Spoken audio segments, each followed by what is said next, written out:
What's up, guys? Ryan here, and today I want to talk about the impact your credit score has on interest rates. And I was pricing out a mortgage today, and one of the craziest things that I learned was this. When I was pricing out this mortgage, looking at the credit score, I did two different scenarios. One score was a 700. 700, not a bad score, but a 700.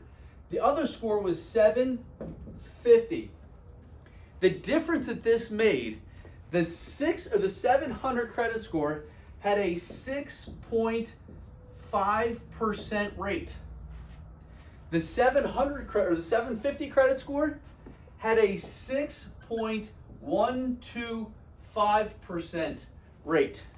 The difference in this person's mortgage was approximately $74 a month. That's over $800 a year in savings. Why? Simply by understanding the difference between a 700 and a 750 credit score. How many people are getting approved for mortgages and they're in the 600s, where this gap is probably even significantly bigger, okay? It's another one of the reasons why you need to invest in credit education, credit knowledge, and a little bit of daily discipline so that you too can live a better life financially. You guys have a great day. If you have any questions, put them below. If you liked it, share it. Let me know what else I can talk about so I can continue to help educate all of you on credit. Thanks, guys.